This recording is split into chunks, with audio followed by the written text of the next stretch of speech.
ઇન્દ્રા નુઈનું નામ કદાચ કોઈએ સાંભળ્યું હશે, પેપ્સીકોલાની ચેરપર્સન ઇન્દ્રા નુઈ. 2.5 લાખ કર્મચારીનો સ્ટાફ પેપ્સીકોલા કંપનીમાં. એની એ બાઈ, અધિષ્ઠાતા બાઈ, ચેરપર્સન બાઈ, એના ઘરમાં ગણપતિની મૂર્તિની સ્થાપના કરે. ઇન્દ્રા નુઈ ગણપતિની મૂર્તિની સ્થાપના કરે. પત્રકારોએ પ્રશ્ન પૂછ્યો કે ગણપતિની મૂર્તિની સ્થાપના કરવાથી, એની આગળ દીવો કરવાથી તમને શું લાભ થાય છે? ઇન્દ્રા નુઈએ સરસ જવાબ આપ્યો કે ગણપતિ આગળ દીવો કરવાથી ગણેશને રસ્તો દેખાય, કે ગણેશના ચહેરા પર પ્રકાશ થાય એટલે દીવો નથી કરતી, પણ મારા જીવનમાં અંધકાર છવાઈ જાય ત્યારે ગણપતિનો પ્રકાશ મને રસ્તો બતાવે છે એટલે હું દીવો કરું છું.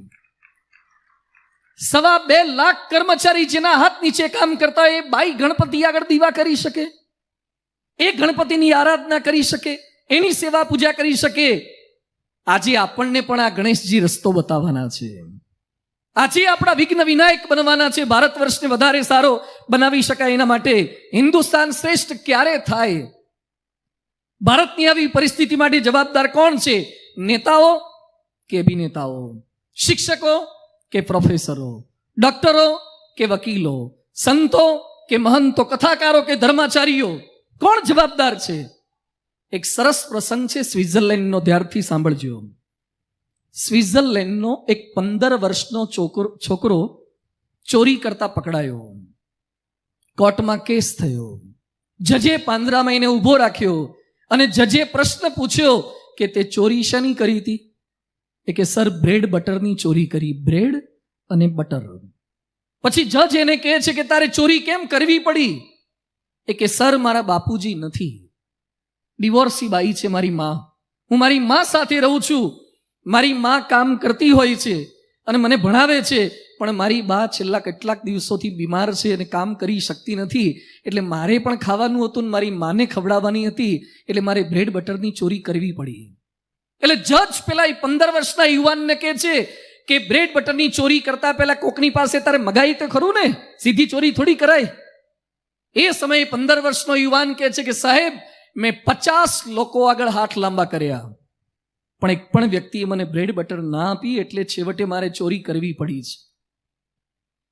એ સમયે સ્વિટ્ઝરલેન્ડના જજ શું કહે છે કે ચોરી કરવી તો ગુનો છે જ, પણ ચોરી કરવાની મજબૂરી થાય એવું વાતાવરણ ઊભું કરવું ને, એ તો એના કરતા વધારે ગુનો છે. જે 50 લોકોએ મદદ નથી કરી, એ તમામ 50 વ્યક્તિને હું $50 દંડ કરું છું, કે જેણે બ્રેડ બટર પણ ના આપે એને $50 દંડ. આવા કેસમાં પણ પાછો વકીલાત તરીકે કરવા માટે તૈયાર થઈ ગયો, એ વકીલને $100 દંડ કરું છું.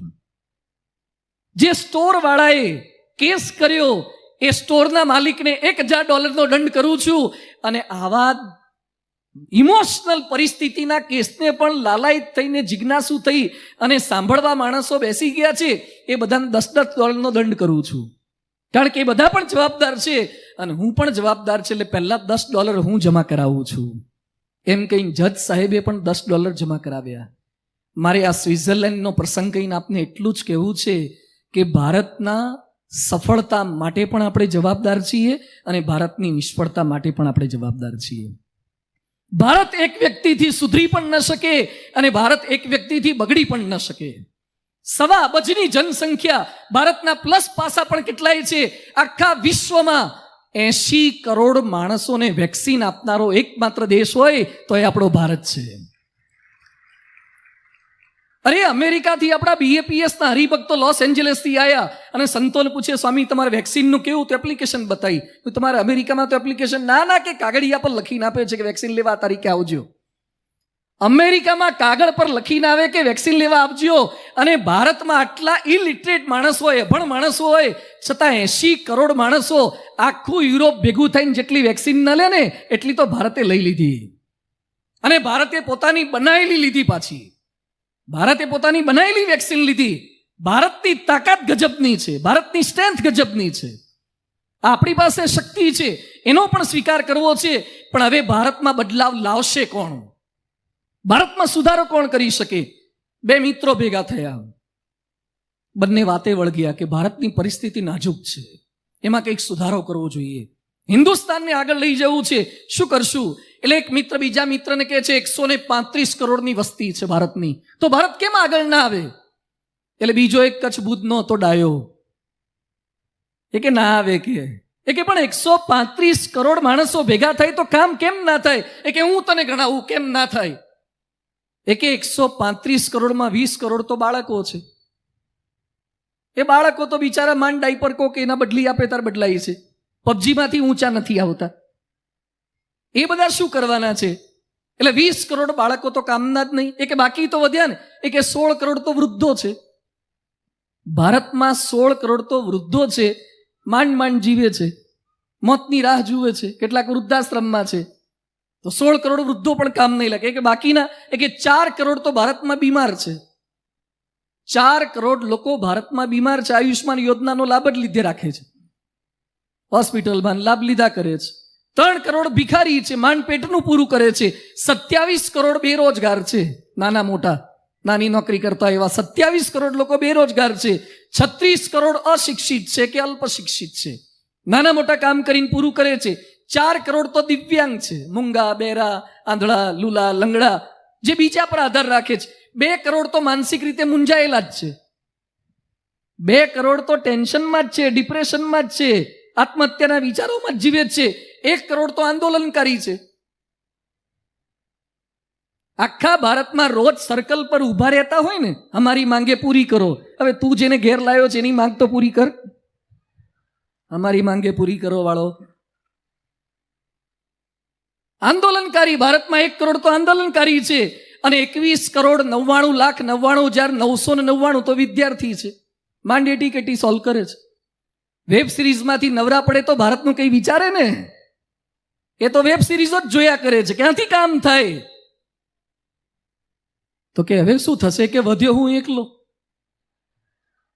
135 કરોડમાંથી ખાલી એકલો વધ્યો. બોલ કે હવે હું ભારતમાં હારું હું કરું? આપણી ભારતની માનસિકતા છે ને આ છે. કેમ કામ ના થાય? મનની અંદર એ અસ્મિતા નથી. એક છોકરો મન કે સ્વામી છત્રપતિ શિવાજીએ કેવું કામ કરી નાખ્યું, ભારતને મરાઠાની પ્રજાને અને મોગલોને તગડી મૂક્યા અને મજબૂતાઈથી કામ કર્યું. હવે શિવાજી કેમ નથી આવતા?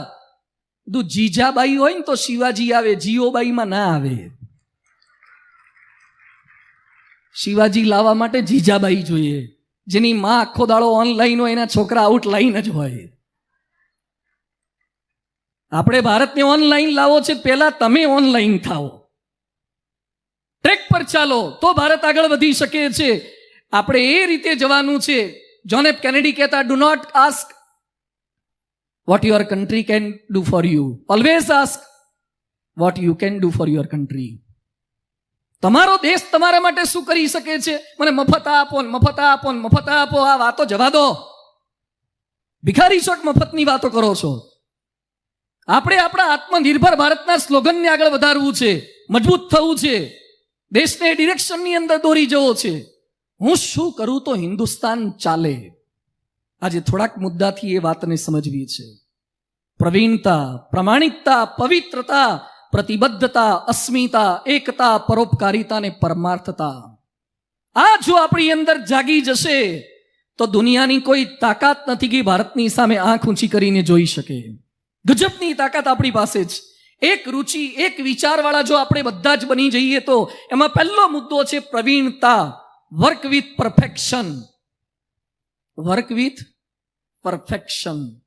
અહીંયા બેઠેલા પાસે જેટલા મોબાઈલ હશે ને એમાં મોટા ભાગે વિદેશી કંપનીના ફોન હશે. આપણી ગમતી ગાડીઓ પણ મોટે ભાગે વિદેશની જ છે. આપણી ગમતી વસ્તુઓ પણ વિદેશની છે. વાનગીઓ પણ આપણને વિદેશની વાનગીઓ વધારે ગમવા લાગી છે. આપણી બુદ્ધિનો ઉપયોગ કરીને આપણે વિદેશનું ખરીદીએ છીએ, તો આપણી બુદ્ધિનો ઉપયોગ કરીને વિદેશ ખરીદે એવું બનાવી કેમ ન શકીએ? થઈ શકે. આ એક સંદેશ લઈને અહીંયા જવાનું છે. આપણા દેશને મહાન બનાવવાના સપના ખૂબ છે. સમય બિલકુલ નથી. સર્ટિફિકેટ છે, સ્કિલ નથી, સૂચનો છે, શરૂઆત નથી, વિચારો છે પણ વર્તન નથી, આદેશો છે પણ આયોજન બિલકુલ નથી ભારતને આગળ વધારવાનું. ખાલી સપના જોવાથી ભારત મહાન થઈ જાય? ખાલી સૂચન કરવાથી ભારત મહાન થઈ જાય? કંઈક આપણે શરૂઆત કરવાની છે. તો પહેલી માનસિકતા બદલવાની છે.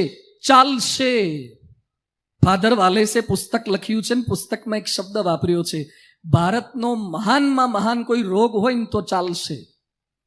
ચાલશે જેવો કોઈ ઘાતક શબ્દ જ નથી.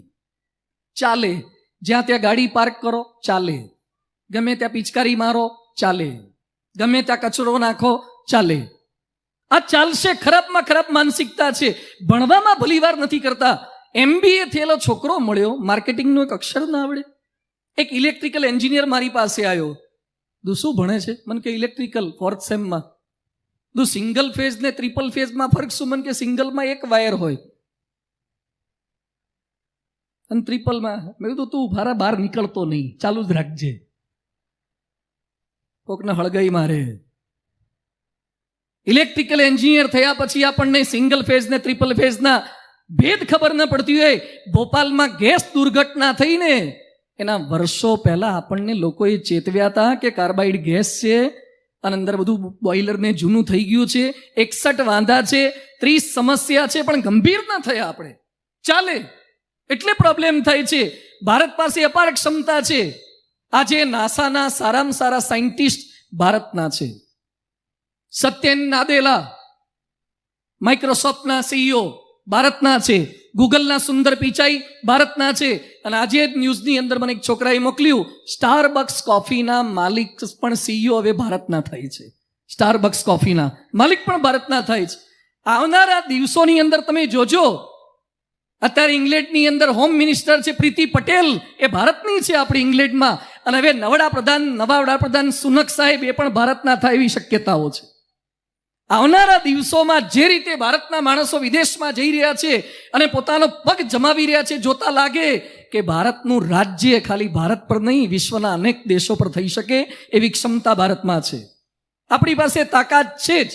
પોખરણના અણુ ધડાકા પછી એક કમ્પ્યુટરની આપણે આવશ્યકતા પડી, જે મોસમની જાણકારી આપણને નહીં, વેધર ફોરકાસ્ટ કરે છે, એક્યુ વેધર ને બધી એપ્લિકેશન આવે છે. અમેરિકા પાસે આપણે મોસમની જાણકારીમાં આપતું XMP સુપર કોમ્પ્યુટર માંગ્યું. અમેરિકાએ આપવાની ના પાડી દીધી કે ભારતને નહીં આપી શકીએ, ભારત અમારો પ્રતિસ્પર્ધી દેશ છે. ભારતે 4 વર્ષમાં સુપર કોમ્પ્યુટર બનાવ્યું, નામ રાખ્યું પરમ. 1 સેકન્ડમાં 10 ખર્વની ગણતરી કરે, કરોડ, અબજ, ખર્વની ખર્વ, 10 ખર્વની ગણતરી કરે. હવે આજે આપને જણાવતા આનંદ થાય છે કે અમેરિકા કરતા ઓછા સમયમાં અને અમેરિકા કરતા ઓછા પૈસામાં ભારતે આ સુપર કોમ્પ્યુટર બનાવ્યું છે. ભારત પાસે ક્ષમતા છે. આપણું યુવાધન બહાર જાય છે. આપણા ડોક્ટર, આપણા એન્જિનિયર, આપણી પાસે જે ગજબની તાકાત છે, કરી જ શકીએ. હવે આપણે પ્રવીણતા સાથે કામ કરો. અહીંયા બેઠેલા બધાને મારી વિનંતી છે, તમે નોકરી કરો છો, વાય નોટ ધ બેસ્ટ? તમે ધંધો કરો છો, why not the best? Do not do compromise in quality. પરમ પૂજ્ય પ્રમુખ સ્વામી મહારાજ ગાંધીનગર અક્ષરધામની મુલાકાતે આવ્યા. અક્ષરધામ થતા પહેલા અને પ્રમુખ સ્વામીજી સંડાસ બાથરૂમના બ્લોક જોવા માટે ગયા. એટલે સંતોએ પૂછ્યું, સ્વામીજી ભગવાન જ્યાં પધરાવાના છે જો? સ્વામી કહે તો પછી જોઈએ, પેલા સંડાસ બાથરૂમ જોઈ લઈએ. સ્વામીજીએ ચપ્પલ કાઢ્યા અને પછી પગેથી નીચે બાથરૂમની અંદર ઢાળ જોતા હતા. સંતો કે શું ચેક કરો છો? સ્વામી કે સ્લોપ ચેક કરું છું કે વાઇપર માર્યા પછી પાણી ગટર બાજુ જાય એવો ઢાળ રાખ્યો છે કે નહીં. ઘણા ઘરમાં ગટરની ચોકડી હોય પણ ઢાળ ઊંધો હોય, એટલે ખેંચી ખેંચીને પાણીને ગટર બાજુ લાવવું પડે. એટલે સંતોએ કીધું કે સ્વામીજી, લોકો અક્ષરધામમાં ભગવાનના દર્શન કરવા આવશે. પ્રમુખ સ્વામી મહારાજ બોલ્યા કે ભગવાનની મૂર્તિને, ભગવાનનું સિંહાસન તો સારું કરવું જ, પણ લોકો જે આવવાના છે ને, સંડાસ બાથરૂમમાં પણ કોમ્પ્રોમાઇઝ નહીં કરવાના. આ એમની પ્રવીણતા હતી, આ એમનું પરફેક્શન હતું, એટલે કાર્ય કરી શક્યા છે. વિશ્વના ખૂણે ખૂણે એટલે મંદિરને કરી શક્યા છે અને સારા મંદિર કરી શક્યા છે. RK Laxman, who said it, cartoonist, બલબલાની ટીકા કરે, ઇન્દિરાની, રાજીવની, બલબલા વડાપ્રધાનોની ટીકા કરે. RK લક્ષ્મણ દિલ્હી અક્ષરધામ જોવા માટે આવ્યા. બધાને એમ લાગતું હતું કે દિલ્હી અક્ષરધામની પણ ટીકા કરશે. અક્ષરધામ જોયા પછી પરમ પૂજ્ય પ્રમુખ સ્વામી મહારાજ પાસે લઈ જવામાં આવ્યા. કશું જ બોલ્યા નહીં. અને બધાએ પૂછ્યું કે sir, yours opinion about Akshardham? ત્યારે અમે ઈશારો કરીને કીધું કે perfect. There is no chance to criticise કરવાનો એક ચાન્સ નથી. ભારત તો આગળ વધે, વિદેશીઓ આપણી પાસેથી શીખવા આવે એવા મંદિર બનાવો, વિદેશીઓ આપણી પાસેથી પ્રોડક્ટ લેવા માટે આવે એવા મેન્યુફેક્ચરર થાઓ. એ થઈ શકે એવું છે. તો પહેલી વસ્તુ છે વર્ક વિથ પરફેક્શન. સેકન્ડ છે વર્ક વિથ ઓનેસ્ટી, પ્રમાણિકતા. ભારતનું આ પણ ખૂટતું તત્વ છે. ભારતનો એક માણસ મરી ગયા પછી નરકમાં ગયો, તો નરકમાં ત્યાં બોર્ડ મારેલા, અમેરિકાનું નર્ક, ઇંગ્લેન્ડનું નર્ક અને ભારતનું નર્ક. એટલે આને વધારે મૂંઝવણ થઈ કે હારું અહીંયા પાછું જુદું જુદું હોય, અહીંયા બધાને જુદા જુદા નર્ક. એ કે વાંધો નહીં, એટલે ભારતના નર્કની લાઈનમાં ઊભા રહેવા ગયો. તો ત્યાં તો ભારતના તો ઊભા હતા, પણ ધોળીએ આપણી લાઈનમાં ઊભા હતા. વિદેશી લોકો બોલો, અમેરિકાવાળા ભારતના નર્કની લાઈનમાં, ઇંગ્લેન્ડવાળા આપણા નર્કની લાઈનમાં. એટલે એણે ઇન્ક્વાયરી વિન્ડો પર જઈને પૂછ્યું કે ભાઈ આ બધા કેમ અમારી લાઈનમાં ઊભા છે? એ લોકોના અનામતના કોટા છે તો ઓપનની સીટો ના બગાડે, એને જુદામાં જ લઈ જાઓ, અમારી સીટ બગાડે નહીં એમ કરો. એટલે કે ત્યાં સજા ઓછી છે.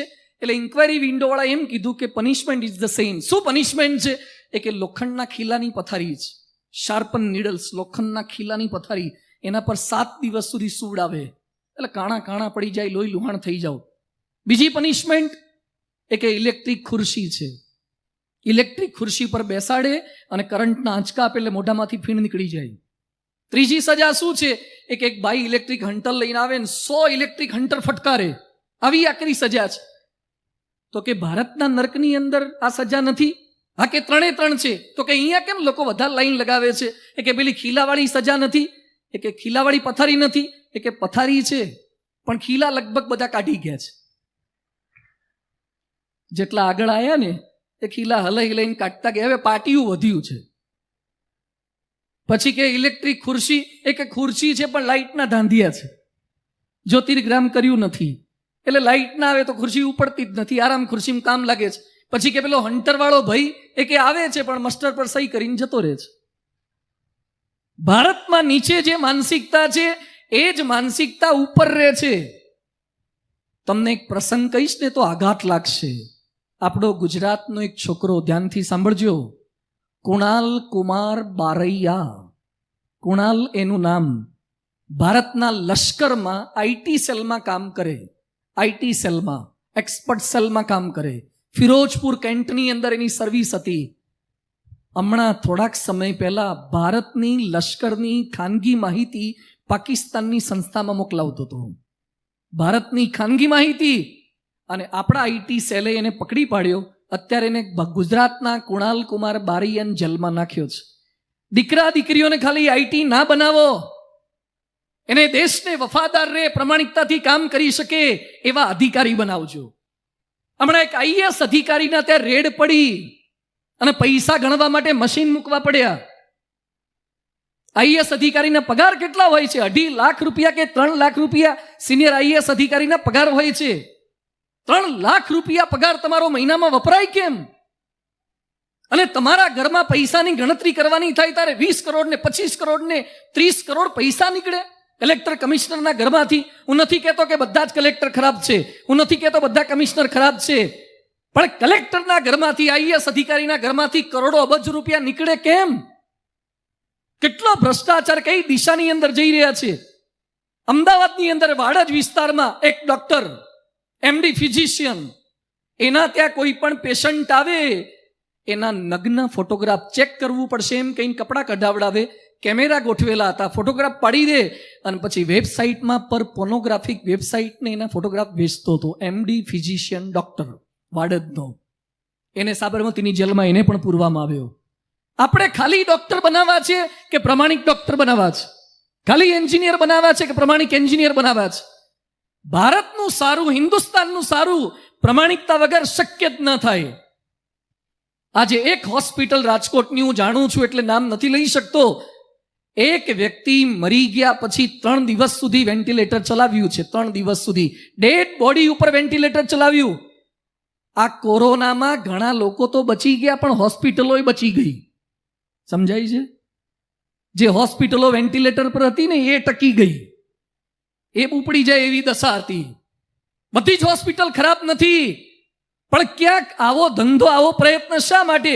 રમત ગમતમાં ખોટું થાય, મેચ ફિક્સિંગ થાય, સટ્ટો રમે, જો કે ભુજવાળા તો કોઈ આવું કરે જ નહીં. ભુજવાળા તો બધા બહુ ડાયા છે એવું મને કહેવામાં આવ્યું છે. કોઈ સટ્ટો ન કરે, કોઈ મેચ ફિક્સિંગ ન કરે. અમદાવાદનો એક છોકરો કુંતલ શાહ એનું નામ, 10માં 5મો નંબર, 12માં 7મો નંબર, CA કર્યું, અત્યારે અમદાવાદની સાબરમતી જેલમાં છે. CA થયેલો છોકરો 10માં 5મો નંબર, 12માં 7મો નંબર ને CA થયું સાબરમતી જેલમાં, કારણ કે ક્રિકેટના સટ્ટામાં આવી ગયો. અઝરુદ્દીનને પણ રડવું પડ્યું ક્રિકેટના સટ્ટાને કારણે, મેચ ફિક્સિંગને કારણે. ખાલી આપણે ક્રિકેટરો તૈયાર નથી કરવા, પ્રમાણિક ક્રિકેટરો તૈયાર કરવા છે. કોઈ પણ ફિલ્ડની અંદર પ્રમાણિકતાને ક્યારેય ચૂકશો નહીં. અલે ઢોર પ્રમાણિક હોય છે. એક સોફ્ટવેર એન્જિનિયર કચ્છ ભુજ બાજુ નીકળ્યો છે. એમાં એક બળદગાડાવાળો જતો હતો. એમાં બળદગાડું ચાલે ને ગાડાવાળો સૂઈ ગયો હતો. ગાડાવાળો ગાડામાં સૂઈ ગયો ને બળદ એની જાતે જાય. એટલે પેલા સોફ્ટવેર એન્જિનિયર, IT એન્જિનિયર બળદગાડાવાળા પાસે ગયો અને પછી કહે છે, તમે તો ખરા નિરાતે સૂઈ જાઓ છો, તમે બળદ ચાલશે એમ માનીને સૂઈ જાઓ છો, તો બળદ ન ચાલે ને ઊભો રહી જાય તો તમને ખબર કઈ રીતે પડે? એટલે આપણા ગામના ખેડૂતે શું વાત કરી કે બળદના ગળામાં મેં ઘૂઘરા લટકાયા છે, ઘૂઘરા. એટલે બળદ ઘૂઘરાનો અવાજ ચાલુ હોય એટલે મને ખબર પડે કે બળદ ચાલે છે, બંધ થઈ જાય તો મને ખબર પડે કે બળદ ગાડું ઊભું રહી ગયું છે. એટલે સોફ્ટવેર એન્જિનિયરે એમ કીધું કે એમ થાય કે બળદ ઊભો ઘૂઘરા ખખડાવે તો બળદ ચાલે નહીં અને ખાલી ઊભા જ ઘૂઘરા ખખડાવે તો આપણો ખેડૂત શું બોલ્યો કે મારા બળદે કોરોનામાં વર્ક ફ્રોમ હોમ નથી કર્યું. હા, ઉલ્લુત બનાયા છે વર્ક ફ્રોમ હોમમાં. શિક્ષકોને એમ કે છોકરાઓ ભણે છે ને છોકરાઓ બેઠા બેઠા સ્ક્રીનના 2 વિભાગ પાડ્યા હોય, સ્પ્લિટ સ્ક્રીન. એક બાજુ મેડમ હોય ને બીજી બાજુ દયા ભાભી હોય. સાહેબોને ઉઠા જ ભણાયા છે. તો પ્રમાણિકતા જે કંઈ કરી રહ્યા છે એની અંદર સારી રીતે કરવું છે. સમયની પ્રમાણિકતા, તમે ધાર્મિક છો એની નિશાની રાખજો. હા, એક ભાઈ મને રાજકોટમાં મળ્યા, બહુ માળીમાં સર્વિસ કરે. મને કે મારા પર મહાદેવજીની બહુ કૃપા છે. શું કૃપા? મને કે ઓફિસનો ટાઈમ 11 થી 6નો છે, 1 વાગે જઉં છું ને 2:30 વાગે નીકળી જઉં છું. 22 વર્ષમાં આજ સુધી કોઈ ફરિયાદ થઈ નથી. બહુ કૃપા છે, લીલા લહેર છે. આને પ્રમાણિકતા કહેવાય. જે કામ એકવાર હાથમાં લો પછી એને પકડવું જ છે અને સારી રીતે આપણે કરવું છે. પ્રમુખ સ્વામી મહારાજ એક વાક્ય બોલતા હતા, 2 ઈમાનદારીની બ્રેડ ખાવી એના કરતા ઈમાનદારીનો સૂકો રોટલો ખાવો સારો. ક્યારેક ખોટી કરોડપતિ થજો, અબજપતિ થજો, પણ 1 રૂપિયો પણ ખોટો લઈને ન થતા, અંતરમાં શાંતિ નહીં રહે. ચાણક્ય 2 પ્રકારના દીવા કરતા હતા, એક સરકારના તેલથી બળતો દીવો અને પોતાના તેલ દિવેલથી બળતો દીવો. જ્યારે ઘરનું કામ કરવું હોય ત્યારે પોતાનો દીવો વાપરવાનો, સરકારી કામ કરતી વખતે સરકારનો દીવો વાપરવાનો. અબ્દુલ કલામ સાહેબ રાષ્ટ્રપતિના શપથ વિધિમાં પોતાના પરિવારના સભ્યો તામિલનાડુથી આવ્યા હતા, રામેશ્વરમથી. પરિવારના સભ્યોને આવવા જવાનો ટ્રેનનો ખર્ચો અને રાષ્ટ્રપતિ ભવનમાં રોકાયા ને એ રૂમનું ભાડું પણ કલામ સાહેબે પોતાના પગારમાંથી આપી દીધું. 1 રૂપિયો સરકારનો વાપર્યો નથી. આપણે જરૂરિયાત છે આવા પ્રામાણિક નેતાઓની, પ્રામાણિક અધિકારીઓની, પ્રામાણિક વ્યક્તિઓ, વકીલો હોય, ડોક્ટરો હોય, એન્જિનિયરો હોય, CEO હોય, બધા. સરદાર વલ્લભભાઈ પટેલ, આજે વિશ્વના ખૂણે ખૂણે સરદાર પટેલનું નામ પહોંચી ગયું છે. સરદાર વલ્લભભાઈ પટેલ જીવતા હતા ત્યારે એમની હાઈટ કેટલી હતી? આ બાજુ યુવાનો કેટલાક બેઠા છે ને, સરદારની હાઈટ કેટલી હશે? આશરે 5.5 ફૂટના હતા. અને સરદાર અત્યારે કેટલાના થયા? 182 મીટરના થયા. સરદાર 5.5 ફૂટમાંથી 182 મીટરના થયા. હાઈટ વધારવા ખાલી હીલ વાળા સેન્ડલ ના પહેરો, ફુલઅપ્સ કરો ને પુશઅપ્સ કરો ને જીમમાં જાઓ ને હાઈટ વધારવી છે. અમુક ઉંમર થાય ને પછી વર્ટિકલ હાઈટ ના વધે, હોરિઝોન્ટલ વધે, આડા ફટાય. સરદાર ઊભા નીકળ્યા 182 મીટરના થયા. કેમ સરદાર આવું કર્યું? સરદાર છેલ્લી અવસ્થામાં ચશ્મા પહેરતા હતા ને એક બાજુ દાંડી હતી ને બીજી બાજુ દોરી બાંધી હતી. સરદારનું બેંક બેલેન્સ 236 રૂપિયા. એક દેશનો નાયબ વડાપ્રધાનને ખાલી 236 રૂપિયા. સરદાર વલ્લભભાઈ પટેલના કપડામાંથી એની દીકરી મણીબેન સાડલા બનીને પહેરતા હતા. એક દેશનો નાયબ વડાપ્રધાન 1 રૂપિયાનો ભ્રષ્ટાચાર ન કરે. સરદાર પટેલ આવું જીવન જીવ્યા છે ને એટલે સરદારના સ્ટેચ્યુ પધરાવવામાં આવે છે. બાકી બીજા બધાએ તો પોતાની સેલ્ફી જાતે લેવી પડે. તમે તમારી સેલ્ફી જાતે લો એમાં તમારી મોટપ નથી. લોકો તમારા સ્ટેચ્યુ પધરાવે ને એવું પ્રમાણિક જીવન જીવજો. રાત પડે સુવા જાઓ ને પથારીમાં તારે સંતોષ થવો જોઈએ. એક વ્યક્તિનું 1 રૂપિયાનું પણ મેં ખોટું કર્યું નથી ને ખોટું લીધું નથી, એનું સેટિસ્ફેક્શન બહુ જ મોટું હોય છે. એટલે પ્રમાણિકતા સાથે જીવન જીવવાનું છે. ટ્રાફિકના નિયમોનું પાલન હોય એની અંદર પણ પ્રમાણિક થવાનું છે. આજે વાતો ખાલી આદર્શની વાતો નથી કરવી, નાની નાની વાતો પણ આપણે શીખવી છે. ધારો કે હેલ્મેટ તો અઘરું વાત છે આપણા માટે, તો પણ સીટ બેલ્ટ. હમણાં ભુજમાં જ હું આવ્યો ને તો એક ભાઈ ગાડીમાં મને બેસાડ્યા, તો હું સીટ બેલ્ટ બાંધવા ગયો. મને કે ના ભુજમાં જરૂર નથી. મને ભુજમાં જ કીધું, બોલો ગાડીવાળાએ. અને હવે છે ને ગાડીમાં સીટ બેલ્ટ તમે ના બાંધો તો ગાડીમાં અંદર બીપ બીપ બીપ થયા કરે. હવે ગાડીને ઉલ્લુ બનાવે છે આપણા લોકો. સીટ બેલ્ટનો આગલો ભાગ આવે ને બક્કલ, એવું નાનું આવડું રેડી રાખે છે અને ગાડીમાં મૂકી લે. ગાડી એમ માને કારણે બેલ્ટ પહેરે. બેલ્ટ ન હોય, ખાલી બક્કલ હોય. Seat belt it's for our safety, helmet it's for our safety, side speed limit it's for our safety. સરકારને એનાથી શું લાભ છે? આપણે નિયમનું પાલન કેમ ન કરી શકીએ? હમણાં એક ભાઈ ફાકી ખાતા ખાતા બસ ચલાવતા હતા. ફાકી ખાતા ખાતા બસ ચલાવતા હતા અને પછી થૂકવા ગયા. આપણા ત્યાં મેં પહેલી વાર ગુજરાતમાં આવું જોયું છે. મર્સિડીઝ જતી હોય અને તોય આ બાજુનો ડ્રાઈવર બાજુનો દરવાજો ચાલુમાં ખુલે.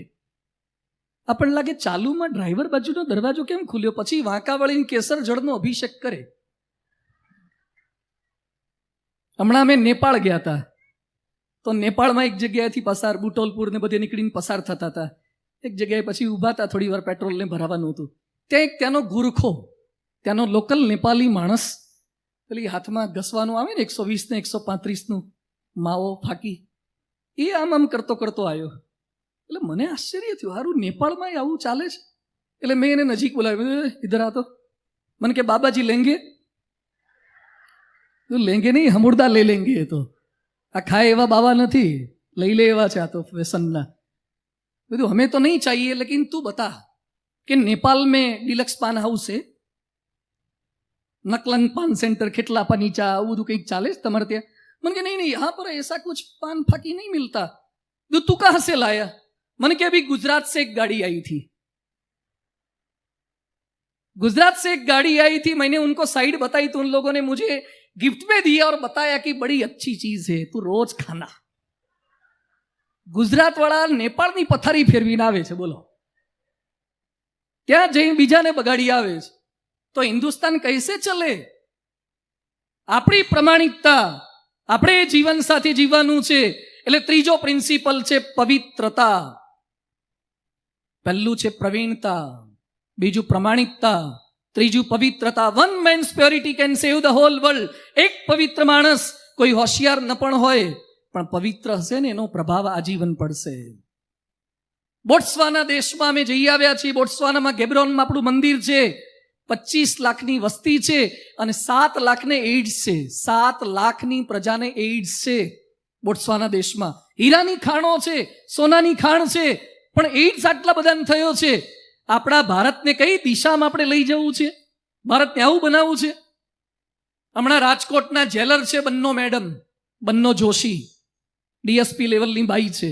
એના પતિ અમદાવાદના ચેરિટી કમિશનર થયા એડિશનલ, એટલે એની બદલી થઈ. પહેલા મંદિરે મળવા માટે આવ્યા. એટલે મેં એને પૂછ્યું, વાત કરતા હતા કે મારી પત્ની કે સ્વામી રાજકોટની આખી જેલ સંભાળે છે.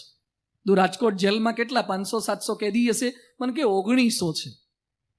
રાજકોટ જેલમાં 1900 કેદી. બધું વાહ, વિકાસ થયો, પ્રગતિ થઈ, ડેવલપમેન્ટ થયું.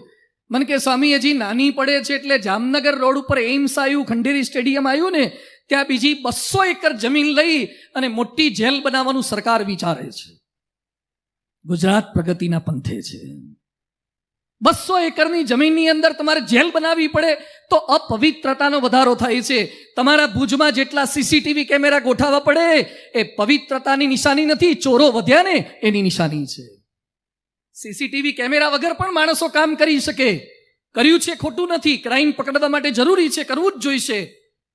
પણ કોઈ તમને જોતું ના હોય. કબીરજીએ લખ્યું છે, ચીટી કે પાँव में झांझर बजता है वो भी मेरो साहिब सुनता है. ચીટી એટલે કીડી, કીડીના પગ કેવડા, પગમાં બાંધેલું ઝાંઝર કેવડું, અને એ વાગે અને ભગવાનને સંભળાય તો તમે તમારા ઘરમાં બંધ કરી, રૂમ બંધ કરીને આગુ પાછું વેબ સિરીઝો કે બોગસ વેબસાઇટો જોવો છો, ભગવાનને ખબર નહીં પડતી હોય? આગુ પાછું ખાઓ છો કોઈકના રિસેપ્શનમાં જઈને, કે બિઝનેસ ટ્રીપ માટે મલેશિયા ને હોંગકોંગ ને સિંગાપુર જાઓ છો ને ઘેર એમ કહો છો કે બિઝનેસ ટ્રીપ માટે ગયા હતા, અને આગુ પાછું પીને આવો છો, ખબર નહીં પડતી હોય? ભગવાન બધું જ જાણે છે. મર્યા પછી જેવા ઉપર જઈશું ને, ભગવાન આપણને કંઈક પનિશમેન્ટ કરશે કે આવું કેમ ખાધું તું, પીધું તું કેમ? એ કે ના ભગવાન, એ કે ગણેશ વિસર્જનમાં તું પી ગયો તો થોડું, એ કે ગણપતિને બેહાડ્યા ત્યાં સુધી ડાયો હતો, પણ ગણપતિ જેવા ઊભા થયા અને પછી તે શરૂ કર્યું તું, એ કે ના ભગવાન મેં નહોતું કર્યું. ભગવાન કે કાઢ વિસર્જનની વિડીયો, ટ્રેક નંબર 3 યાદ રાખજો રાહુલભાઈ, હું તો એમના વિશે ખાલી વાત કરું છું. પણ આપણે બધાએ પવિત્રતા સાથે જીવન જીવવાનું છે. ભારતની અંદર 40 કરોડ વ્યસની છે, 40 કરોડ વ્યસની. રોજનું 2000 કરોડનું વ્યસન થયું, મહિને 60,000 કરોડ, અને એક વર્ષનું 7,20,000 કરોડનું વ્યસન, 7,20,000 કરોડનું વ્યસન. આવી 17 ધંધા યોજનાઓ થઈ જાય. અબજો રૂપિયા આપણા વ્યસનની અંદર જતા રહે છે. અને હવે મા બાપ તરીકે ચેતતા રહેજો, હવે ડ્રગ્સ ઘૂસી ગયું છે અને તમારી બાજુથી જ અમારી બાજુ આવે જ પાછું. આ કચ્છની બોર્ડરો પર જ પકડાય છે, મુંદ્રા ને કંડલા ને બધે પકડાય છે. ઘરો ઘર નહીં, અત્યારે કોલેજોમાં અને સ્કૂલોમાં ડ્રગ્સ સ્ટાર્ટ થઈ ગયા. નામાંકિત કોલેજોમાં ડ્રગ્સ લેવા માંડ્યા છે. કઈ દિશામાં ઉડતા પંજાબ જેવી હાલત આપણી થઈ શકશે જો આ ડ્રગ્સને અટકાવ્યું નહીં તો. બહુ જ પરિસ્થિતિ ખરાબ થશે. તો બીડી, ગુટકા, ફાકી, તમાકુ, અને એમાં આ ડ્રગ્સ લેવલે પહોંચી ગયા. એક ઉદ્યોગપતિ, મેટ્રોડામાં એની ફેક્ટરી છે, 300 માણસો કામ કરે છે. એ મારી પાસે આવ્યા, મને કે સ્વામી મારો દીકરો હુકો પીતા પકડાયો, 8 વર્ષનો છોકરો હુકો પીતા પકડાયો. મને કે મારી મેટ્રોડામાં ફેક્ટરી છે, 300 માણસો કામ કરીને 25 દેશમાં મારી પ્રોડક્ટ જાય છે, પણ આ પ્રોડક્ટ રાજકોટમાં બતાવવા જેવી રહી નહીં. આ ઘરમાં જે જન્મી છે પ્રોડક્ટ બગડી ગઈ. તમારી હાજરીમાં દીકરા દીકરી જુદા છે અને ગેરહાજરીમાં થોડાક જુદા છે. એટલે અહીંયા બેઠેલા બધાને મારી વિનંતી છે, નિર્વ્યસની જીવન જીવવાનો સંકલ્પ કરીને ઊભા થજો તો ગણપતિની સ્થાપના સાચી થઈ શકે. એમાં બધું ખલાસ થઈ જાય છે. કેન્સર થાય ને, રેડિયેશન ને, કિમોથેરાપી ને, અહીંયા છાતીમાં કાણા પાડવાના ને બધું જ કરવાનું, પણ કેટલાક લોકો સુધરતા જ નથી. એકવાર એક ભાઈના ઘરે મેં ગયા, એટલે બાળક અમારી પાસે આવ્યો, મને કે સ્વામી મમ્મીએ કેવડાવ્યું છે, પપ્પા ગુટકા ખાય છે, છોડાવો. એટલે મેં પેલા ભાઈને પૂછ્યું, બધું ખાઓ છો? મને કે પહેલાં તો નહોતું કેવું, પણ હવે પેપર ફૂટી ગયું, ઘરવાળીએ કેવડાવી દીધું એટલે આ ખાઉં છું. બધું હાથમાં પાણી લો. એટલે એણે તરત હાથ ધર્યો. બધું હાથમાં પાણી લેતા તમને બીક ના લાગી? પ્રતિજ્ઞા લેતા? મને કે હાથમી વાર લઉં છું. જે સંતો કે એટલે પાણી લઈ જ લેવાનું. શું કરવા? સંતોને દુઃખી કરવા. એમ નહીં, આજે કટિબદ્ધ થઈને જજો. અમે અહીંયા જેટલા સ્ટેજ પર સંતો બેઠા છીએ, BAPSના 1100 સંતો, એક સાધુ ચા પણ નથી પીતા તો પણ 18 કલાક કામ કરીએ છીએ. તો તમે કેમ કામ ન કરી શકો? ફાકી ગુટકાથી કામ થાય છે. અરે કશું જ ન હોય, અંદરનો એક પાવર જનરેટ થશે, તમે કામ કરી શકશો. અમે લોકો એકના એક પરિવારના એકના એક દીકરાઓ, અમે 250 જણા મા બાપના એકના એક દીકરા છીએ. 250 સંતો મા બાપના એકના એક દીકરા છે. અમે દેશ માટે, રાષ્ટ્ર માટે, ધર્મ માટે, સંસ્કૃતિ માટે અમારા મા બાપને છોડી શકીએ તો તમે તમારી પત્નીને વિધવા ન થવું પડે ને, તમારા બાળકોને અનાથ ન થવું પડે ને, એના માટે ફાકીને દારૂ છોડજો. સંકલ્પ કરીને ઊભા થજો, છૂટી જ શકે. પણ કેટલાક લોકો પાછા એમાં ખુમારી માને. જવા મર્દો કી અસલી પહેચાન માણેકચંદ ખાઓ, બાયલાની ઓળખાણ છે મર્દવાળી. અને પેલા બોલીવુડ વાળા આપણને રવાડે ચડાવે છે. 3 ઇડિયટ ઊભા હોય છે છાપામાં અને હોર્ડિંગ્સ ઉપર, ટશન કા જશન, ટશન કા જશન. જુબા કેસરી, જા જુબા વાળી. હવે આખો દેશ કેસરી કરી નાખ્યો, રોડ કેસરી કરી નાખ્યા, સંડાસ બાથરૂમ કેસરી કરી નાખ્યા. શું જુબા કેસરી? કરોડ રૂપિયા મળે એટલે આખા દેશને ખોટા રવાડે ચડાવે છે. એના હાથમાં છે આપણને ફાકી ખવડાવી કે ન ખવડાવીએ. હું જાહેરની અંદર બોલી રહ્યો છું. જે લોકો વ્યસન કરે છે એનો મને વાંધો નથી કદાચ, પણ બીજાને વ્યસન કરવાની પ્રેરણા આપે છે ને, એ તો સમાજમાં સદંતર ખોટું કામ કરી રહ્યા છે. એ ના થવું જોઈએ. આપણે નિર્વ્યસની બનવું છે અને બીજાને નિર્વ્યસની બનાવવા છે. જાદુગર કેલાલ, આમાંથી કેટલાકે જાદુગર કેલાલના શો જોયા છે. 19,000 શો કર્યા હતા જાદુગર કેલાલે. એકવાર ગુટકાની કંપનીવાળા જાદુગર કેલાલ પાસે આવ્યા અને કેલાલને કહે છે કે ગુટકાની પડીકી હાથમાં પકડવાની, બોલવાનું, વાહ મજા આ ગયા. તો કે શું થાય? એ કે 11 લાખ આપું. કેલાલ કે ના થાય. 25 લાખ આપું. ના થાય. 75 લાખ આપું. મહારાષ્ટ્રનો આ પ્રસંગ છે અને એ સમયે એક મિનિસ્ટર હાજર હતા. કેલાલને કે કેલાલ સાહેબ લે લો, બડી ઓફર હે. એ સમયે કેલાલ બોલ્યા કે મેં પ્રમુખ સ્વામી મહારાજને વચન આપ્યું હતું કે ક્યારે વ્યસન કરીશ નહીં ને કોઈને વ્યસનની પ્રેરણા આપીશ નહીં. કેલાલ સાહેબ પોતાના પ્રત્યેક શોમાં BAPS સંસ્થાએ આપેલો વ્યસન મુક્તિ શો બતાવતા હતા. અરે 75 લાખ આપે છતાં કેલાલ ક્યારે વ્યસન કરતા નહીં, વ્યસનની જાહેરાત ન કરતા. આપણે ગણેશ ઉત્સવ એટલે આ કરવું છે. ગણપતિની સ્થાપના એટલે આપણામાં સદાચારની સ્થાપના થાય તો ગણપતિની સ્થાપના સાચી. આપણામાં નિર્વ્યસનીપણાની સ્થાપના થાય તો ગણપતિની સ્થાપના સાચી. એટલે આ સાથે સાથે કરતા જવાનું, સંકલ્પ કરીને ઉભા થવાનું નિર્વ્યસની જીવન. અને બીજું છે ચારિત્રની પવિત્રતા. ચારિત્રની પણ પવિત્રતામાં ઘસારો આવતો જાય છે. મોટા મોટાને તકલીફ થાય છે. બિલ ગેટ્સે લગ્ન કર્યા લનાઈ ટાપુ ઉપર. 25 વર્ષ પહેલા આખો ટાપુ ભાડે રાખ્યો, હેલિકોપ્ટર ભાડે રાખ્યા અને કોઈ મીડિયાને પ્રવેશ ના આપ્યો કે લગ્ન ખાનગી રાખવા છે. 25 વર્ષ પછી છૂટાછેડા ખાનગી રાખી ન શક્યા. બિલ ગેટ્સને છૂટાછેડા થયા. કેમ? આખી દુનિયાને વિન્ડોઝની ભેટ આપી શક્યા પણ પોતાની સેક્રેટરી આગળ પોતાની વિન્ડોઝ બંધ ન કરી શક્યા, એટલે તકલીફ થઈ છે. અઘરું આ છે. આજે દુનિયામાં બીજી વાતો કરવી સહેલી છે પણ પવિત્ર થવું. માઇક ટાઇસન 500 પાઉન્ડનો પંચ મારે, મારું તમારું મોઢું ફરી જાય. પણ એ જ માઇક ટાઇસન જેલમાં ગયો, કેટલા વર્ષ સુધી જેલમાં ગયો, બળાત્કાર કેસમાં આવી ગયો, હોલીફિલ્ડનો કાન ખાઈ ગયો. આપણે પવિત્ર સમાજનું નિર્માણ કરવું છે. સરદાર વલ્લભભાઈ પટેલને મારે ફરીથી યાદ કરવા છે. 33 વર્ષે સરદાર વિધુર થઈ ગયા હતા. 33 વર્ષે વિધુર. સરદાર ચરોતરના હતા, કરમસદના હતા, 6 ગામના હતા, કેટલાય માગા આવતા હતા. સરદાર 75 વર્ષ સુધી લગભગ જીવ્યા. એક બીજી સ્ત્રી તો કરી નથી પણ જિંદગીમાં ચારિત્રના નામે એક કલંક લાગવા દીધું નથી. આપણે દેશ આવો બનાવો છે તાકાત તો જનરેટ થાય. અને અત્યારે પરિસ્થિતિ કેવી છે? એક ભાઈ આર્કિટેક્ટ મારી પાસે આવ્યા, મને કે સ્વામી મારી પત્નીને બીજે અફેર છે. મારી પત્નીને બીજે અફેર છે એટલે બધું એવું ના હોય. મને કે ના ના, 3 મહિનાના બિલ કાઢ્યા છે, ડિટેલ બિલમાં પકડાઈ છે. અને રાત્રે હું સુઈ જાઉં પછી ઓનલાઈન હોય છે, ચેટિંગ કરતી હોય છે. બધું કદાચ ભૂલ સ્વીકારે તો માફ કરી દો.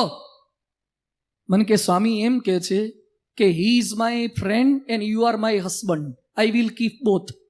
હું બેય રાખીશ. તું મારો પતિ છે ને પેલો મારો ફ્રેન્ડ છે. આ તો ભારી પરિસ્થિતિ કહેવાય. લગ્નના 12 વર્ષ થયા, 10 વર્ષનું સંતાન છે. તમારી પત્ની ભણેલા છે? મને કે એક સ્કૂલમાં શિક્ષિકા છે. એક સ્કૂલમાં શિક્ષિકા તરીકે ચારિત્રના પાઠ શું ભણાવે? ભારત વર્ષની અંદર લગ્ન કરવાની ના નથી. લગ્ન કરતા પહેલા 25 જગ્યાએ જોવા જવાની છૂટ છે પણ લગ્ન કરી લીધા પછી એક પણ જગ્યાએ જોવાની છૂટ નથી.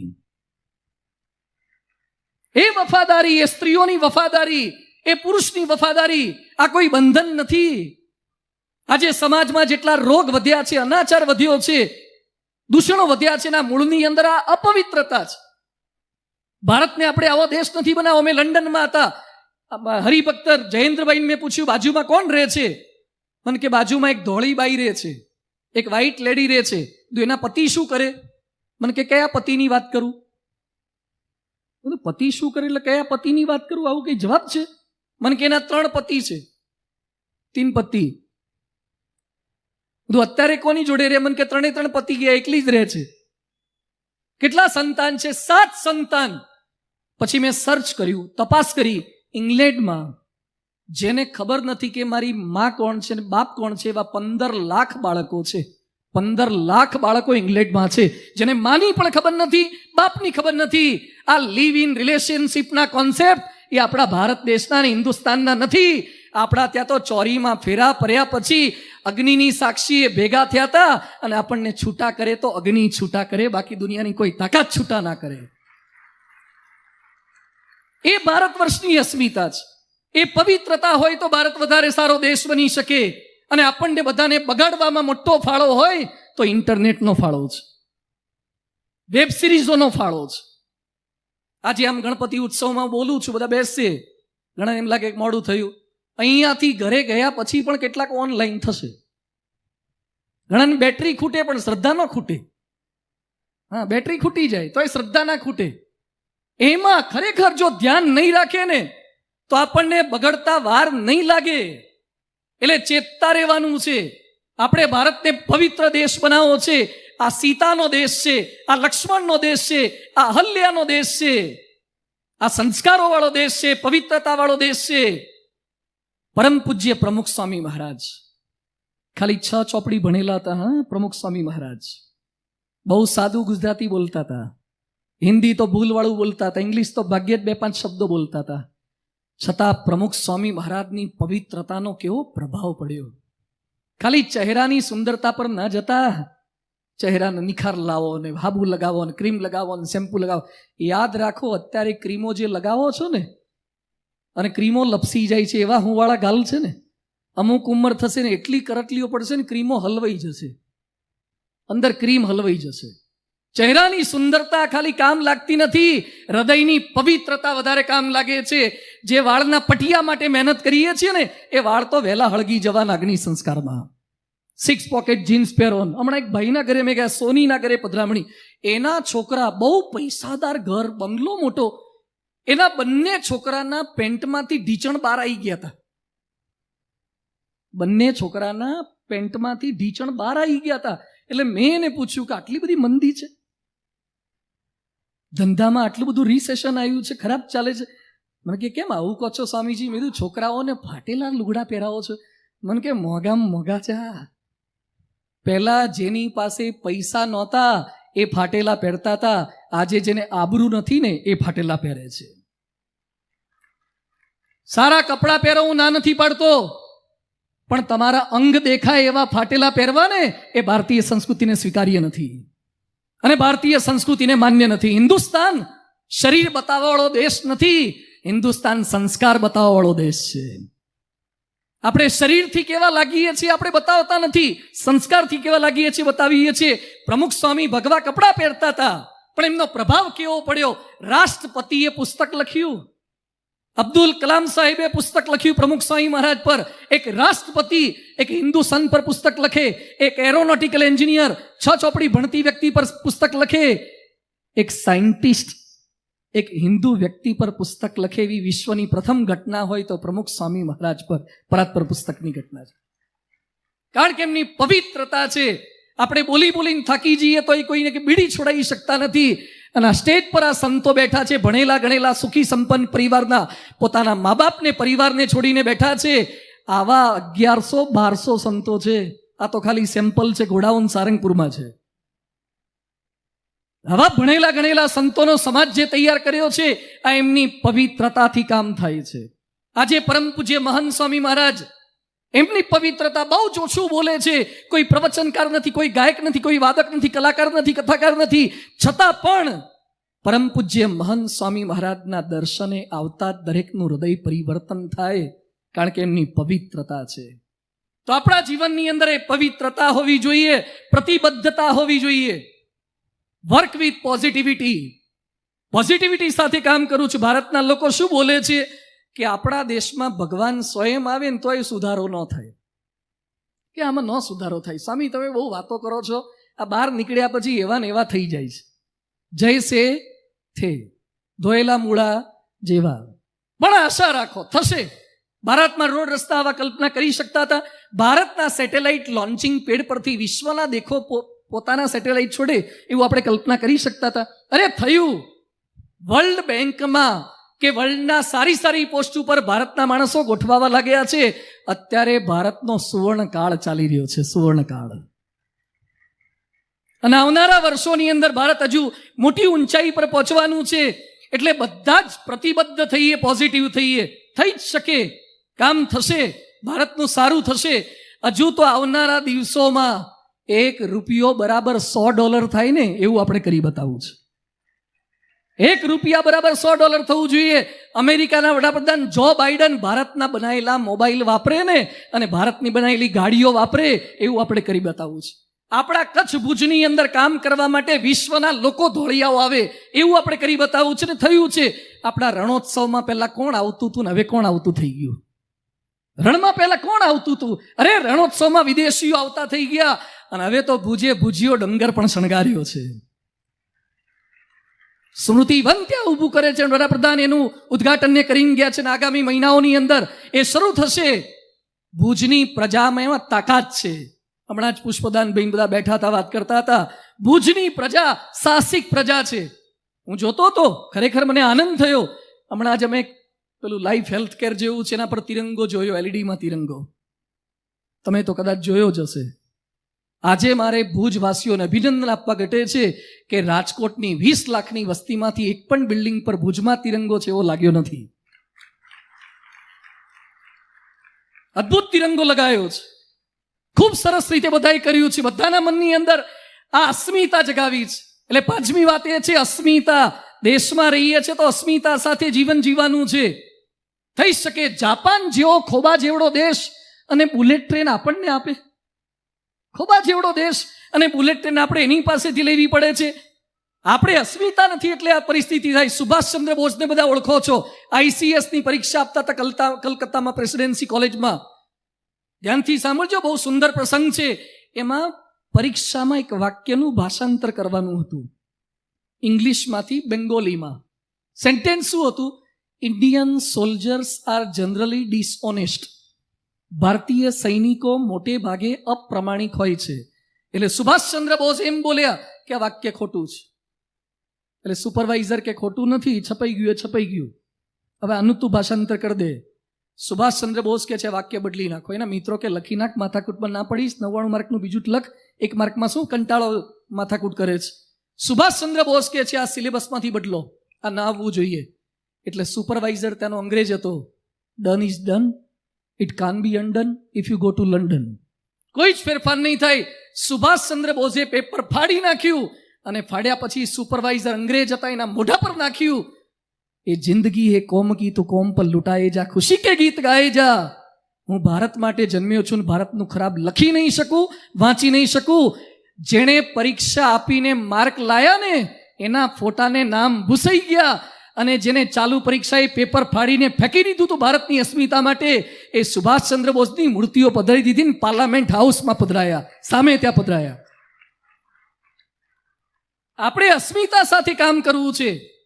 વિવેકાનંદ સ્વામી, જે વિવેકાનંદ સ્વામી શિકાગોમાં પ્રવચન કરીને પાછા આવતા હતા અને કેટલાક ધોળા લોકો ત્યાં હતા અને કેટલાક વિધર્મીઓ ત્યાં હતા, બોટની અંદર બેઠા હતા અને ખરાબ બોલવા લાગ્યા કે તમારો ભારત તો આવો દેશ છે, ભારતના ભાગવત આવું, ભારતનું રામાયણ આવું.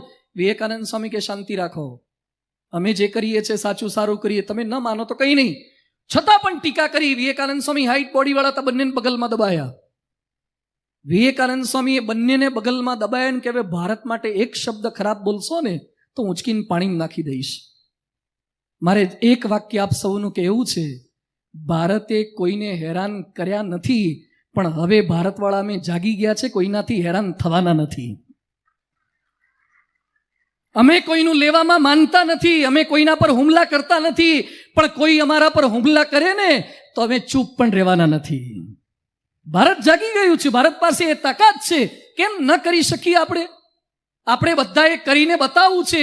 તો એક ભારતની અસ્મિતા અમુક ધર્મના લોકો માટે, એના દેવ માટે, એના ભગવાન માટે કોઈક સહેજ બોલે અને કેવી ઘટનાઓ થવા લાગે છે.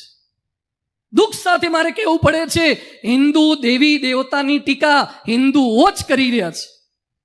હિન્દુ સંતોની ટીકા હિન્દુઓ જ કરી રહ્યા છે. અરે એક ખ્રિસ્તીઓ લાવો જે ચર્ચ નકામા છે એવું બોલતો હોય, એક મુસ્લિમ એવો લાવો જે મસ્જિદોની નમાજની મદ્રેસાની ટીકા કરતો હોય, અને હું તમને હજારો હિન્દુ એવો બતાવું જેને મંદિર નકામા લાગતા હોય, હિન્દુ સંતો નકામા લાગતા હોય. કેમ અસ્મિતા નથી આપણી હિન્દુત્વની? આપણા ધર્મની અસ્મિતા આપણા હૈયામાં ઉજાગર રહેવી જોઈએ. તો ભારત ચાલે, તો હિન્દુસ્તાન ચાલે. અને છઠ્ઠો મુદ્દો છે એકતા. વિવિધતામાં એકતા. 34 કરોડની વસ્તી વાળો ભારત દેશ 50,000 અંગ્રેજોનો ગુલામ થઈ ગયો હતો. ધ્યાનથી સાંભળજો, ઇતિહાસ વાંચ્યો ન હોય તો. ભારતની વસ્તી 34 કરોડ હતી અને 50,000 અંગ્રેજો આપણને ગુલામ બનાવી ગયા. અરે પ્લાસીના યુદ્ધ વખતે આપણે જીતી ગયા હોત, પ્લાસીના યુદ્ધ વખતે જ. પરંતુ સિરાજ ઉદ્દૌલાના મીર જાફર અને યાર લતીફને રોબર્ટ ક્લાઇવે ફોડ્યા, અંદર અંદર ટુકડા કરાવડાયા. અંગ્રેજોની નીતિ હતી ડિવાઈડ એન્ડ રૂલ, અને ભારત ગુલામ થયું. આજે મારે આપ સૌ કોઈને કહેવું છે કે વિદેશીઓએ આપણને ઝઘડાયા છે અને પછી રાજ કર્યું છે. આપણને કોઈ ઝઘડાઈને ફાવી જાય એવું થવા ન દેતા. બધા ભલે અલગ અલગ જ્ઞાતિના હોઈએ, પણ યાદ રાખજો, वो कालखंड में याद करे जब बटे हुए थे जाति में, पराधीन यह देश हुआ, वह गाँव मिला था छाती में. હવે ધ્યાનથી સાંભળજો, હિન્દી કવિએ સરસ શબ્દો લખ્યા છે. हिंदू विघटन के कारण ही, हिंदू विघटन के कारण ही परतंत्र रहे हम सदियों तक, अगर अभी न हम चेते फिर करो तैयारी जन्मों तक. આપણે જો ફરીથી ભેગા ન થયા તો ફરીથી ગુલામ થઈશું. તમે પટેલ હો, વાણિયા હો, બામણ હો, દરબાર હોય, હરિજન હોય, કોઈ પણ જ્ઞાતિના હો, બધાની જ્ઞાતિ સારી છે. કોઈ જ્ઞાતિ ઊંચી નથી, કોઈ જ્ઞાતિ નીચી નથી, પણ અંદર અંદર ઝઘડા ન થવા જોઈએ. આપણા બધાની અંદર એક રક્ત વે છે, આપણા બધાના ભગવાન એક છે.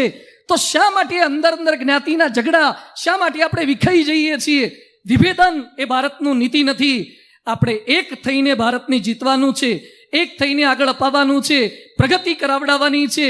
અને પરિવારમાં એકતા.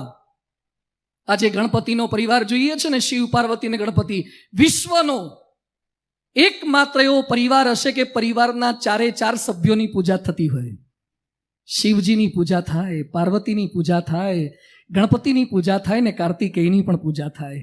આજે સંકલ્પ કરીને ઊભા થજો કે ગણપતિમાંથી પ્રેરણા પ્રાપ્ત કરવી છે. મારા પરિવારના 4 સભ્યો પણ આવા પવિત્ર થવું છે, આવા પ્રમાણિક થવું છે, આવા અસ્મિતા સભર મારે થવું છે. તો આ અસ્મિતા આપણા હૈયામાં ઉજાગર થવી જોઈએ, એકતા. એક વિનંતી આપ સૌને મારે એ પણ કરવી છે કે થોડોક સમય તમારા બાળકોના સંસ્કાર માટે ને એકતા માટે ફાળવજો. આજે છૂટાછેડાનું પ્રમાણ બહુ વધવા લાગ્યું છે. પહેલા મારી પાસે અઠવાડિયામાં 2-3 છૂટાછેડા આવતા હતા, અત્યારે રોજના 2 છૂટાછેડાની એવરેજ છે. બહુ તેજી છે, બહુ છૂટાછેડાની ઘટનાઓ વધવા લાગી છે. અમદાવાદમાં એક છોકરી પોલીસ સ્ટેશને ફરિયાદ કરવા માટે ગઈ. પોલીસ કે બેન શું તકલીફ છે, કોના વિરુદ્ધ ફરિયાદ કરવી છે? એ કે મારા પતિ વિરુદ્ધ. કેમ? એ કે મને ઘરમાં પોતું મારવાનું કીધું. અલા, ઘરમાં પોતું મારવાનું કીધું, એમાં ફરિયાદ કરવાની? એ કે કેમ પોતું ના મારો? એ કે હું MBA થયેલી, અને MBA થયેલી પોતું મારે? MBA થયેલા પોતાના ફેરવે, પથારી ફેરવે. ભણેલા ગણેલા પરિવારમાં પણ છૂટાછેડાની ઘટના બહુ જ વધવા લાગી છે. કરોડો રૂપિયા. અમારે ત્યાં એક લગ્ન થયા, એક ભાઈના, એના દીકરાના લગ્ન થયા. 8,000ની ડીશ, 8,000ની કંકોત્રી, 8,000ની કંકોત્રી, 18,000ની ડીશ. ભાઈ ફ્રેન્ડ્સ ગ્રુપ વાળા રાહુલભાઈ, છેલ્લા દિવસે જમાડો છો ને તમે, તમારા વતી જાહેરાત કરી દીધી મેં, તમે મને કીધું હતું એટલે છેલ્લા દિવસે જમાડે છે. 18,000ની ડીશ આમણે ખવડાવી હતી. એટલે તમારે આ તો વિચારવું હોય તો વિચારતા ફાવે. 18,000ની ડીશ. જ્યારથી મેં સાંભળ્યું ત્યારથી મને પ્રશ્ન થયો, ભાઈ ખવડાવ્યું શું હશે? 18,000ની ડીશ. અને વર કન્યા માટેના રૂમ નહીં, સગાવાલા જેટલા આવે બધાને 6 લાખ એક રાતનું ભાડું એવા રૂમમાં રાખ્યા. 6 લાખ ભાડાવાળા. આવા હું અનેક પૈસાદારોના લગ્નનો પણ સાક્ષી છું અને એના છૂટાછેડાનો પણ સાક્ષી છું. તમે એમ ન માનતા કે ભવ્યતાથી લગ્ન કરી લીધા. અરે ડીજે વગાડ્યા હોય ને એ બીજે જાય છે, ડીજે વગાડીને ઘેર લાયા હોય ને એ પાછા બીજે જાય છે. એટલે ખાલી ડીજેમાં ન પડતા હોય તો વગાડજો, ના નથી પાડતો, પણ સાથે સાથે એકતા રે, એ કાર્ય કરવાનું છે. સામાજિક સમરસતા રે અને પરોપકારિતા, સેવાની ભાવના. આજે ફરીથી આ ગ્રુપના વખાણ કરું છું, જે કાર્ય તમે કરી રહ્યા છો. હમણાં આપણા મંજીભાઈ જાદવ ને, હા મંજીભાઈ વેકરિયા, એણે પણ લંપી વાયરસ સામે ગાયો આપણી, એમણે બીજા બધા જે લોકોએ આ ગાયોના વાયરસની અંદર આપતકાળમાં જેણે જેણે સેવા કરી છે, બધાને જોરદાર તાળીઓથી વધાવી દો. ગાય માતા છે, બોલે તો લાખો કરોડો લોકો, પણ ગાય માતા માટે કામ કરીને બતાવ્યું છે. પરોપકારી, દિવસમાં થોડોક સમય તો પરોપકાર માટે કાઢો, અઠવાડિયે થોડોક સમય કાઢો, કંઈક ઘસાવાની ભાવના રાખો. શા માટે બધા સંતોએ પોતાનો પરિવાર છોડી દીધો છે? અમને શું આપી દે છે અહીંયા? બાર લોકો એમ માને છે કે સ્વામિનારાયણ વાળા સુખી બહુ હોય, બરાબર ને? બાર લોકો શું બોલે? નોકરી કરવી તો સરકારની, સાધુ થવું તો? બોલો તો બધા સ્વામિનારાયણના. તમે અમને સુખી માનો છો? હા કે ના? અમે સુખી ખરા? હા કે ના? બોલો તો તમારા છોકરાને મોકલો ને આ બાજુ. કેમ મોકલતા નથી? સૌથી સુખી અમે છીએ, પણ છતાં અહીંયા એમને સુખી રહેવાય છે. શું તપ છે, શું ત્યાગ છે, તિતિક્ષા છે, સહનશીલતા છે. અરે અમારે સંસારમાં નહોતું પડવું એટલે તો આ બાજુ આવ્યા. હવે ગામ આખાને છૂટાછેડાની ચિંતા કરવાય. અમેરિકાથી એક ભાઈઓનો મેલ આવ્યો. મને કે સ્વામી મારા માટે એક મદદ કરશો, ફેવર કરશો? શું કરું? મને કે મારા લાયક કંઈ હોય તો જોજો ને રાજકોટમાં. એટલે મેં મારા માટે ના જોયું, હવે તારા માટે હું જોઉં પાછો? મને કે સ્વામી થોડીક મહેનત કરજો ને. બધું વાંધો નહીં, તપાસ કરશું, કાર્યકર્તાઓને કહીશું, પણ તારી ઉંમર તો શું? એ તો કે. મને કે ઉંમરને કોણ પૂછે છે? સામેવાળા પૂછે છે. હવે કોણ પૂછે છે? એટલે તું કેટલી ઉંમર છે? એ કે ઓનલી 45. બધું વાઇન્ડ અપ કર, હવે વાઇન્ડ અપ કર. 45 વર્ષે પાછો કન્યાઓ હોધવા ગુજરાતમાં નીકળ્યો છે. આજે 80 વર્ષે પણ બીજું કરવાવાળા ભારતમાં છે. જ્યારે 20-22 વર્ષે ડોક્ટર એન્જિનિયર થઈને ભગવા કપડાં પહેરી લે છે ને BAPSમાં, આ પ્રમુખ સ્વામી મહારાજનો ને મહંત સ્વામી મહારાજનો પ્રભાવ છે. આ ભારત વર્ષની અસ્મિતા છે. આ સાધુ સંતોએ જે પરિવાર છોડ્યો છે ને, એ દેશ માટે હમ ચલે તો હિન્દુસ્તાન ચલશે.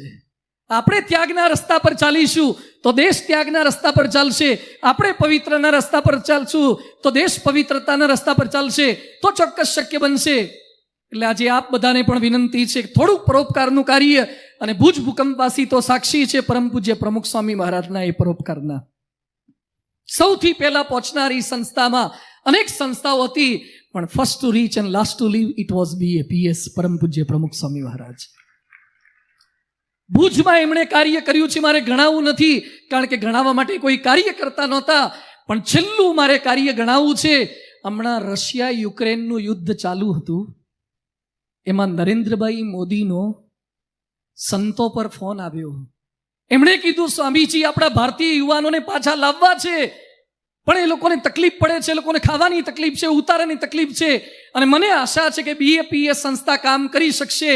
રાત્રે 12:30 થી 1:30 વાગ્યા સુધી સંતો ઓનલાઈન મિટિંગમાં જોડાયા, અને 2 દિવસમાં તો Switzerland, Germany, Paris, Austria, Netherland, Poland, બધા દેશોમાંથી 67 સ્વયંસેવકો ત્યાં પહોંચી ગયા.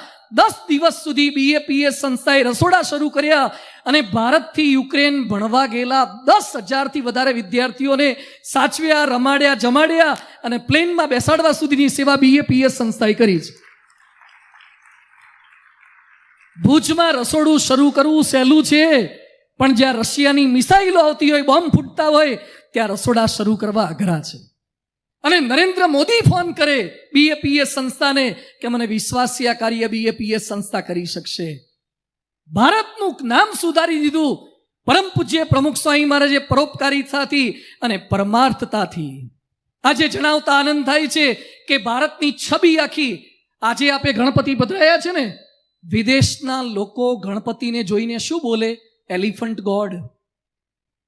અને હનુમાનજીને મંકી ગોડ બોલતા હતા.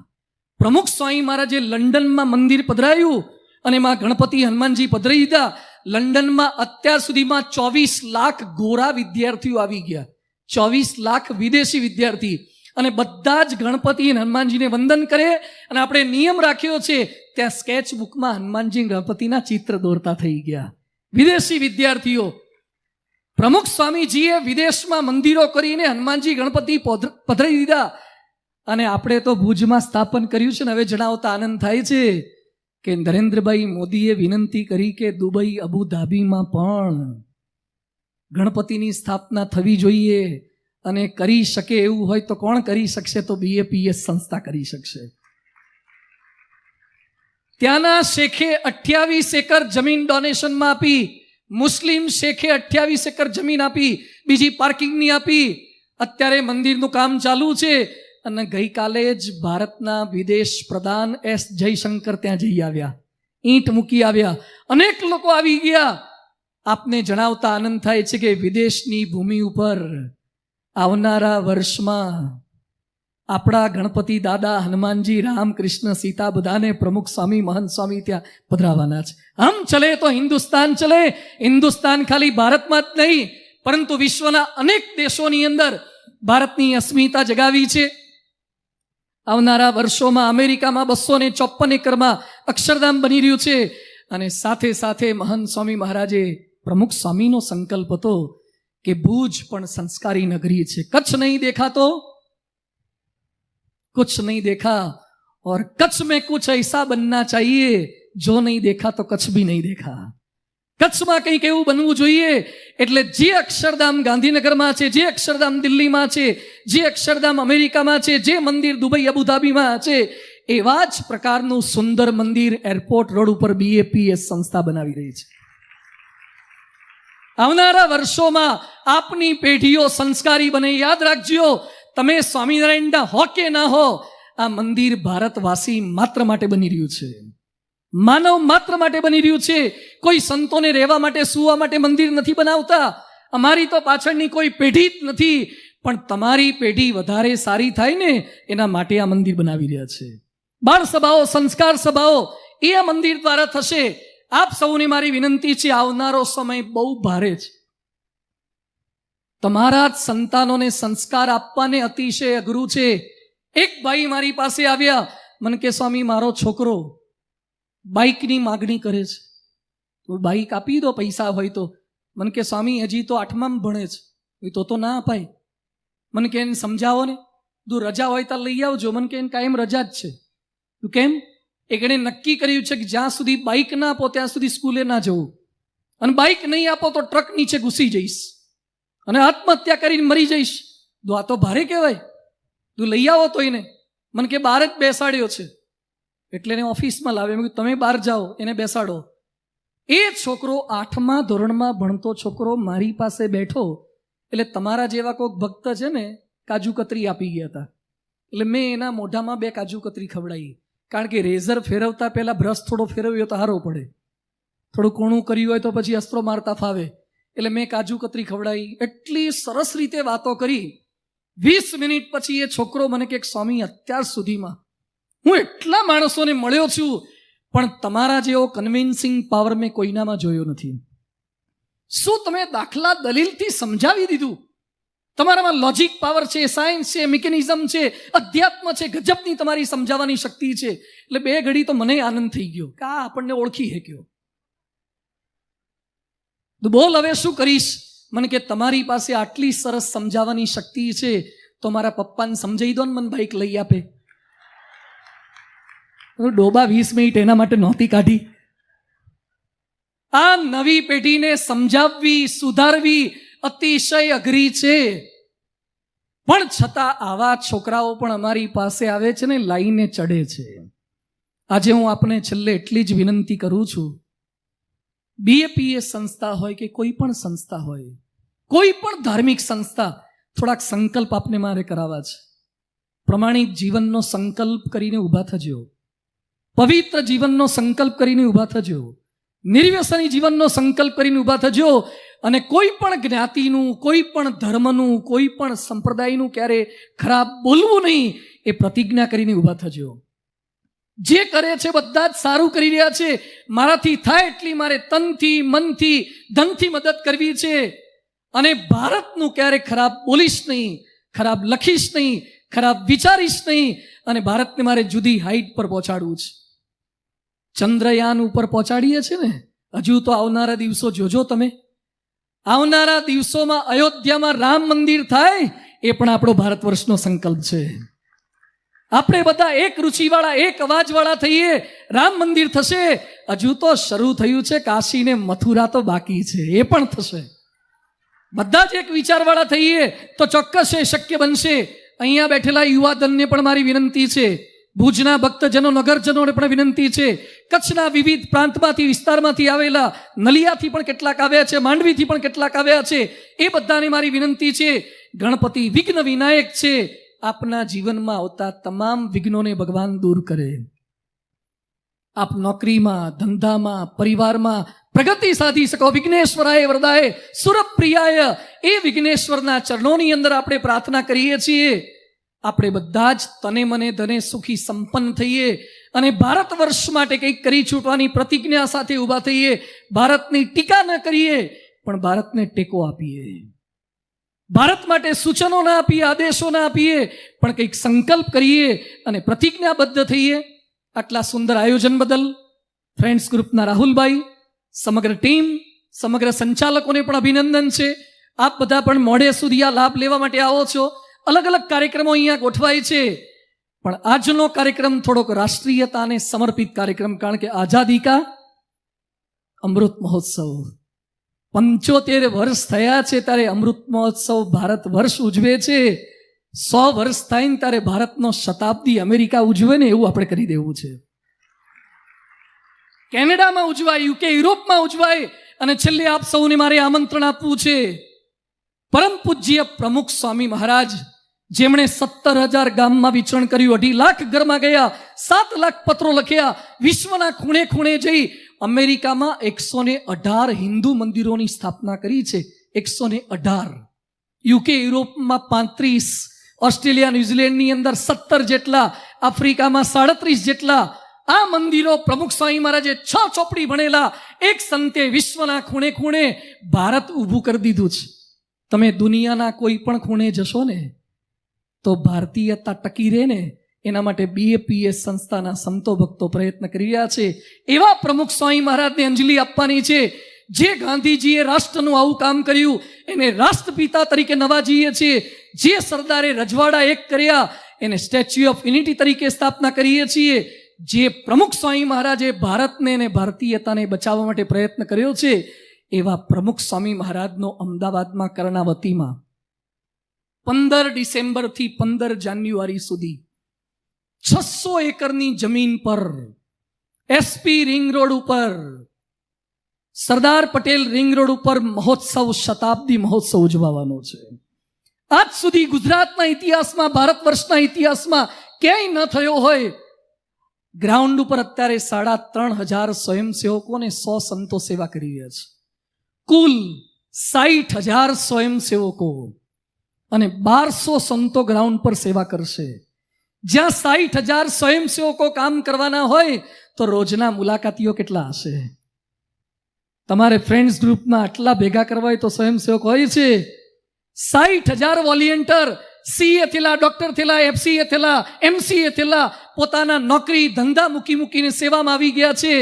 અમદાવાદમાં 1 મહિના દરમિયાન જે મહોત્સવ ઉજવાશે એ ખાલી પ્રમુખ સ્વામીનો શતાબ્દી નથી, એ ભારતીયતાનો શતાબ્દી મહોત્સવ છે. એ સંસ્કૃતિનો શતાબ્દી મહોત્સવ છે. એ હિન્દુ સંસ્કૃતિનો શતાબ્દી મહોત્સવ છે. આજે પૂજ્ય વિવેક મંગલ સ્વામી, ભુજના તમામ સંતો વતી, સમગ્ર BAPS સંસ્થા વતી આપને હું સાદર નિમંત્રિત કરું છું. પૃથ્વી પર ન જોયો હોય એવો પહેલી વાર મહોત્સવ થાય છે. દુબઈના એક્સપોમાં જે ગ્લો ગાર્ડન નથી થયો એવો ગ્લો ગાર્ડન ત્યાં 8 એકરમાં ઊભો કરીએ છીએ. 18 એકરમાં બાલ નગરી થાય છે, પ્રદર્શન ખંડો થાય છે, અતિ અદ્ભુત. એના પર PhD કરે ને વિદ્યાર્થીઓ, એવું મેનેજમેન્ટ સાથે આખો ઉત્સવ થશે. આપ સૌ કોઈને પણ પ્રત્યક્ષ ઉત્સવમાં પધારવાનું હાર્દિક આમંત્રણ પાઠવીએ છીએ. અને પુનઃ આટલા સુંદર આયોજન બદલ ફ્રેન્ડ્સ ગ્રુપ, ભુજના અમારા કોઠારી પૂજ્ય વિવેક મંગલ સ્વામી, સર્વે સંતો, સર્વે કાર્યકર્તાઓ, હરિભક્તો અને ભુજની હજારોની નગર જનની, નગરમેદની જન્મનિધિ, ભુજની નગરી શિક્ષક નગરી છે, સંસ્કારી નગરી છે, સાહસિક નગરી છે. આવનારા વર્ષોમાં આપણી નોકરીથી, ધંધાથી, એકતાથી સાબિત કરીને બતાવીએ અને વિશ્વ આખામાંથી લોકો અહીંયા આવે. ને હમણાં હું છેલ્લે ભુજમાં આવ્યા હતા ને ત્યારે સ્લોગન નહીં, કચ્છવાળું છે અને બીજું એક લખ્યું હતું, મુસ્કુરાતે રહીએ. શું લખે છે? મુસ્કુરાતે રહીએ, અભી આપ કચ્છ में है. તમે લોકોને એમ કહો છો કે મુસ્કુરાતે રહીએ અભી કચ્છ में है, તો કેમ ડિપ્રેશનમાં રહો છો? કેમ ફ્રસ્ટ્રેશનમાં રહો છો? ભગવાને આ ના આપ્યું, તે ના આપ્યું, આ બધું જ બાજુ પર રાખો. બહુ જ મોટા પૂર્વના પુણ્ય હશે ત્યારે કચ્છમાં જન્મ આપ્યો છે, કચ્છી તરીકે જન્મ આપ્યો છે. એને સાકાર કરી શકીએ અને ભારતને મહાન બનાવી શકીએ. છેલ્લે ફરીથી જમણા હાથ ઊંચા કરી ભારત માતાનો જયઘોષ કરવો છે, હિન્દુસ્તાનનો જયઘોષ કરવો છે. ભારત માતા કી, ભારત માતા કી, વંદે વંદે. સારે જહાં સે અચ્છા, સારે જહાં સે અચ્છા. હિન્દુ તરીકે જન્મ્યા છીએ અને હિન્દુ તરીકે મૃત્યુ પામવું છે. આપણા યુગમાં આવનાર પ્રત્યેકને હિન્દુ તરીકે જીવાડવા છે, રાખવા છે. હિન્દુસ્તાન નહીં પણ હિન્દુસ્તાન બનાવીને જીવીએ એવું સાથે મળીને કરી શકીએ. ભગવાનના ચરણો પ્રાર્થના. ખૂબ ખૂબ આભાર. જય શ્રી ગણેશ, જય સ્વામિનારાયણ, જય શ્રી કૃષ્ણ, જય શ્રી રામ.